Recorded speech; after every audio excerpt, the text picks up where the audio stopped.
This is Chapter by Chapter Classics, the short-form classic literature podcast where each episode walks you through a few chapters of a great book.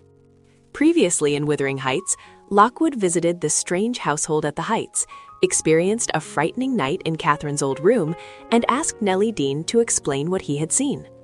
In this episode, we're covering chapters 5 through 9, where Nelly takes us into the childhood history of Catherine and Heathcliff, and we see the first major betrayal that changes the direction of the novel. What if the greatest romance in English literature isn't actually a romance at all, but, a hostile takeover? Oh, I love that framing. It really sets the stage. Right. Welcome to our deep dive into the source material. Today, we are zeroing in on a very specific stretch of Emily Bronte's Wuthering Heights. Yes, specifically chapters 5 through 9. Exactly. And we're doing this because if you've ever wondered when exactly things went so horribly wrong for Catherine and Heathcliff, well, this is it. We're going to give you a clear breakdown of the exact moments that seal everyone's fate. Yeah, because it really is the fulcrum of the whole narrative. I mean, the story shifts completely here. It totally does. It goes from this tale of, feral, rebellious childhood into a dark, inescapable tragedy. And we're going to explore the mechanics of that rupture today. We'll look at how class anxiety, systemic abuse, and just a devastating lack of communication basically ruin everything without spoiling what happens after chapter 9. Right, no spoilers past chapter 9. But to set the stage for you, think of the house itself, Wuthering Heights, as a pressure cooker. Oh, that's a perfect analogy. Yeah, because as long as the old patriarch, Mr. Earnshaw, is alive, the lid is securely on. I mean, it's simmering, the tension is unbearable, but the lid holds. Barely holds, Exactly. But the second he's gone, the pressure blows, and the entire social hierarchy of that house just violently inverts. It does, and if you look at the psychological ecosystem of the house right before that lid blows, it's fascinating. Old Mr. Earnshaw's health is failing, right? Wait, he's getting weaker. And as his physical strength wanes, he overcompensates. He becomes aggressively protective of his favorite, which is Heathcliff. Which is wild because Heathcliff is the adopted foundling, not his legitimate son. Exactly. This isn't just a father having a favorite child. It's a massive disruption of the natural Georgian social order. He's forcing the entire household to just cater to this boy over his actual heir, Hindley. Yes. So everyone is walking on eggshells. They are humoring the old man's partiality just to keep the peace. Right. It's forced compliance, not genuine respect at all. Because if anyone even looks at Heathcliff the wrong way, Earnshaw flies into a total rage. Which doesn't actually protect Heathcliff in the long run. No, not at all. It paints a massive target on his back. It feeds his pride while simultaneously isolating him from everybody else. But then when the patriarch finally passes, it's remarkably quiet. He just dies in his chair by the fireside. Yeah, it's actually a surprisingly tender moment in the book. Nelly, the housekeeper, finds Catherine and Heathcliff comforting each other. They're picturing their own innocent, feral version of heaven, right? Exactly. It's a beautiful image, but, it feels incredibly fragile. Because that heaven is entirely built on an illusion of safety. The moment the patriarch is in the ground, the power vacuum is filled. Filled by Hindley. Right. Hindley returns for the funeral from college, and he brings a new wife, Frances. And a heart completely full of vengeance. Oh, absolutely. He doesn't just return to take his rightful place as master. He returns to enact a systematic dismantling of Heathcliff. I always think of this as basically a reverse Cinderella story. A reverse Cinderella story. I can see that. I mean, instead of a wicked stepmother making a princess sweep the ashes, you have this vindictive older brother completely erasing his adopted sibling's social standing. He banishes Heathcliff to the servants' quarters immediately. Strips him of his education from the curate, forces him into grueling manual labor in the fields. It's brutal. But I have to ask, does Hindley's structural abuse actually break Heathcliff? Or does it just forge this diamond-hard, unbreakable rebellion between him and Catherine? Well, Hindley's strategy is fundamentally flawed. How so? Because it creates the exact opposite of what he wants. He intends to isolate Heathcliff, but what he actually does is institutionalize the bond between Heathcliff and Catherine. Right, he pushes them together. Yes. By pushing Heathcliff to the absolute margins of the household, he gives Catherine a choice. She can assimilate into Hindley's polite, oppressive rules, or join Heathcliff in exile. And she absolutely chooses exile. Without hesitation, They completely reject the domestic sphere. They skip church, they totally ignore the rules, they escape punishment. And they run wild on the moors all day. They literally promise to grow up as, quote, rude as savages as long as they have each other. They embrace the margins. The moors become their kingdom because, it's the only place the rigid social hierarchy of the house doesn't exist. But you can't stay in a vacuum forever. No, you really can't. The physical world eventually intrudes, and that intrusion happens at Thrushcross Grange. This is the event that changes absolutely everything. Right. Kathy and Heathcliff sneak across the moors to Thrushcross Grange just to spy on the Linton children, Edgar and Isabella. And their motivation is pure disdain. Oh, totally. They just want to see how the pampered, wealthy half lives, right? The contrast Bronte paints here is vital for understanding the impending tragedy. Think about the specific physical spaces. Like the window scene. Yes, the window scene. Heathcliff and Kathy stand out in the dark, cold night, looking through a glass window into this magnificent, crimson-carpeted room. With a pure white ceiling bordered by gold. It's so opulent. And what are the civilized, wealthy Linton children doing in this paradise? They are violently screaming and crying and fighting over a little dog. Exactly. Heathcliff looks at this display and is utterly disgusted. He realizes that all their wealth hasn't made them strong. It's made them weak and petty. He despises them. But then comes the inciting incident. The dog bite. The Lintons spot them and they let slip their bulldog, Skulker, and the dog bites Catherine's foot. And let's look at the mechanism of this dog bite. It's not just an accident. No, it is violent gatekeeping. It really is. The upper class uses their property, a literal guard dog, to physically assault the intruders. And the aftermath of that physical assault is like an even more brutal psychological one. Because the Lintons pull Catherine into the light, right? They recognize her as Miss Earnshaw, and they immediately begin the process of assimilation. They bring her inside, they wash her feet, they give her cakes. But when they look at Heathcliff, who is, cursing, rough, and covered in mud, they take one look and use the psychological tool of othering. They label him a gypsy and a wicked boy. And they physically lock him out in the dark. It's the sudden, violent realization of class consciousness. I mean, up until that night, Catherine and Heathcliff existed as two halves of the same whole. But Thrushcross Grange introduces capital and status. It physically wedges them apart. It keeps the acceptable young lady inside the warm wealth of the house and throws the degraded laborer out into the cold. And I want you to notice how that physical separation becomes a permanent psychological fracture. Because Catherine stays at the Grange for 5 whole weeks to let her ankle heal. 5 weeks is a long time at that age. And when she returns to Wuthering Heights, the transformation is just staggering. She left as a wild, hatless little savage. And she returns as a dignified young lady. She's riding a handsome black pony, wearing a feathered beaver hat, and a long cloth riding habit. It's a total makeover. I really want to look at Catherine's transformation through a more modern lens here.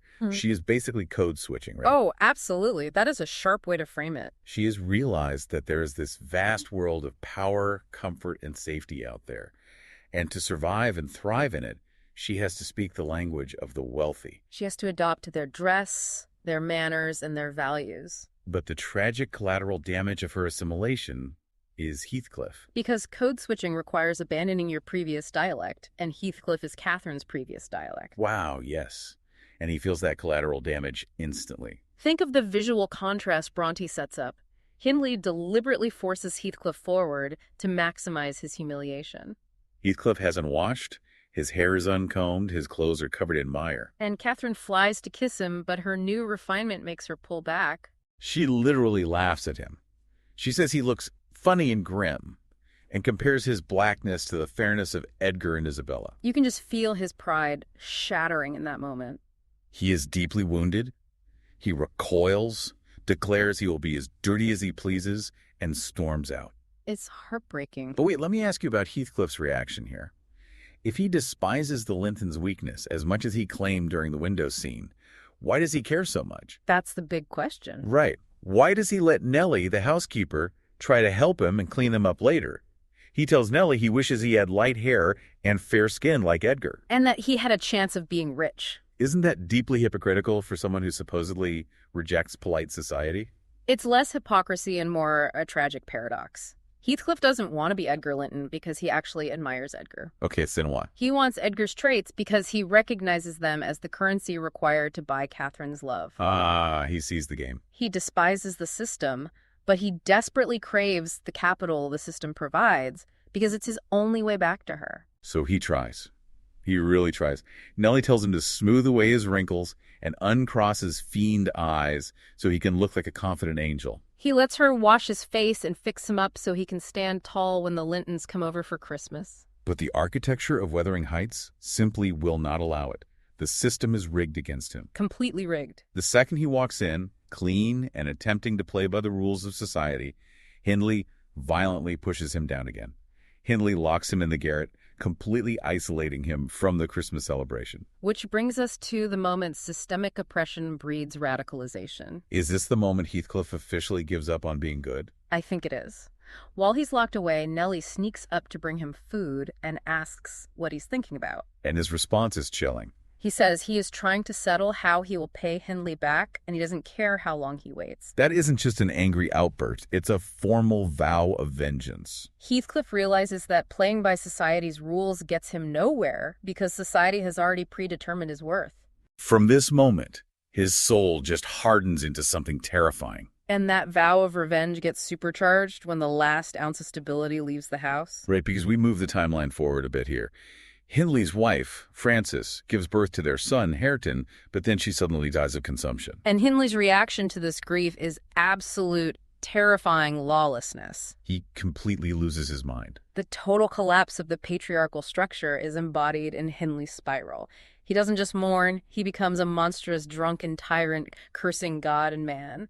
Bronte illustrates this chaos perfectly, with one of the most shocking, jarring moments in the entire text. The dropped baby incident in Chapter 9. Yes, a raving drunk Hindley is holding his toddler, Hareton, over the staircase banister and accidentally drops him. And Heathcliff catches the boy on pure instinct.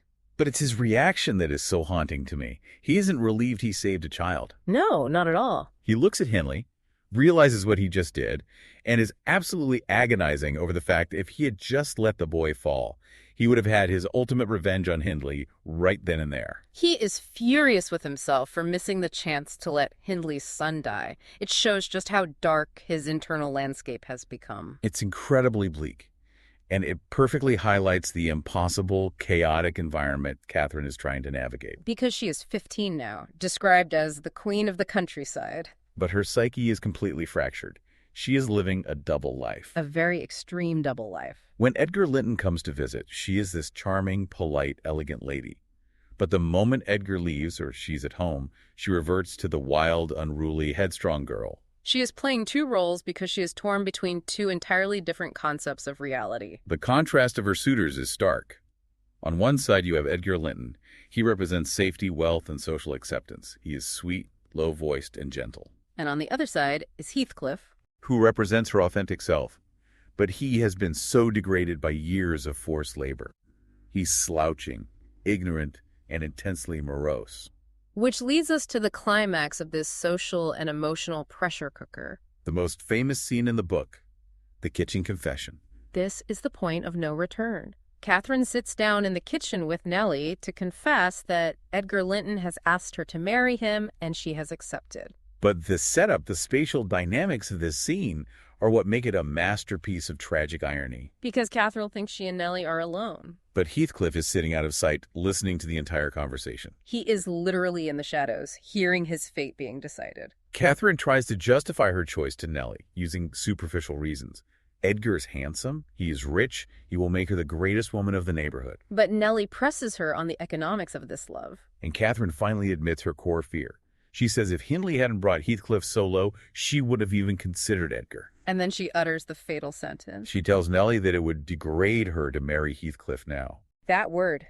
That is the exact moment Heathcliff sneaks out into the night.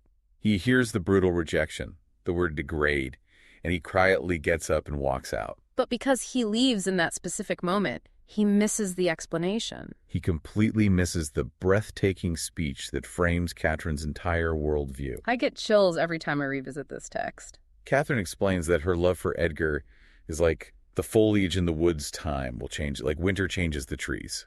But her love for Heathcliff resembles the eternal rocks beneath. A source of little visible delight, but necessary. She tells Nelly, quote, "I am Heathcliff. He's always in my mind. Not as a pleasure any more than I am always a pleasure to myself, but as my own being. It's essential for you to understand that this isn't a romantic speech in the traditional sense. It's really not. It's a statement of shared ontology. She is claiming their souls are made of the exact same matter. It's almost terrifying in its intensity. It is. But this is where her profound understanding of their bond collides violently with her absolute ignorance of how the real world operates. Because she then reveals her master plan. And I have to jump in and push back on her logic here because it's baffling. She claims she is marrying Edgar to use his money and status to raise Heathcliff up out of Hindley's power. That's her justification. I mean, this is like trying to put out a raging grease fire by throwing a bucket of water on it. It's only going to create a devastating explosion. It really is a terrible plan. How could she possibly think two fiercely proud, jealous men would just agree to this bizarre arrangement? I have to ask you, is Catherine incredibly naive or just supremely arrogant in thinking she can control both worlds? It is the ultimate tragedy of Catherine's character that she is both. Both? Yes. She is incredibly naive to the realities of adult male ego and the rigid structures of Victorian society, but she is also supremely arrogant in her belief that the sheer force of her will can bend reality. She thinks she could just dictate terms to the universe. She genuinely thinks she can possess Edgar's social standing and Heathcliff's soul simultaneously. She fails to realize that in trying to save Heathcliff socially, she is destroying him emotionally. And the immediate aftermath proves just how horribly wrong she was. Because Nelly eventually realizes Heathcliff was listening and tells Catherine he heard the first part of the conversation. Catherine's reaction is frantic. She runs out into a literal storm, waiting in the pouring rain for a man who has already vanished into the night. The physical environment mirrors her internal emotional devastation. She catches a terrible fever from being out in the rain. She barely survives, but the illness actually spreads to the Linton parents who catch it and die. And then the timeline skips forward 3 years. Right. 3 years later, Catherine marries Edgar. She moves to the civilized safety of Thrushcross Grange, and she leaves Wuthering Heights behind. And that transition really summarizes why chapters 5 through 9 are the definitive turning point we wanted to highlight today. We basically watched a unified, wild childhood get systematically ripped apart by class, jealousy, and a tragic failure to communicate. The board is now set for a wholly different kind of story. The pressure cooker hasn't just blown its lid, the explosion has fundamentally altered the landscape. It leaves a massive crater where their shared childhood used to be. We've seen the storm roll in and wash away any illusion of innocence. Exactly. But before we wrap up this deep dive, I want to leave you with a final thought to mull over.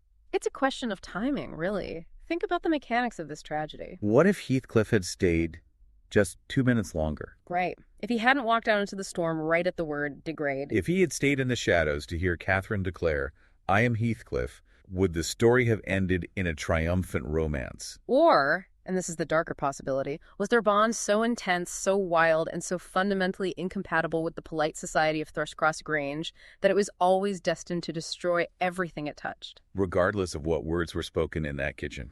Something to think about. Thank you for joining us on this deep dive into the source material. Keep exploring, keep reading, and keep questioning the complex motives of literature's most complicated characters. We'll catch you next time. That's chapters 5 through 9 of Wuthering Heights.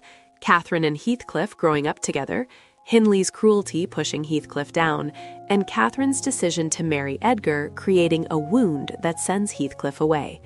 In the next episode, we'll cover chapters 10 through 14, where Heathcliff returns changed, old feelings explode, and the conflict between the Heights and the Grange becomes even more dangerous. Thanks for listening to Chapter by Chapter Classics. If this episode helped you follow the story, follow the show in your podcast app so you don't miss the next chapter. And if you're enjoying this series, please take a moment to rate the podcast or leave a short review. It really helps other readers and students find the show.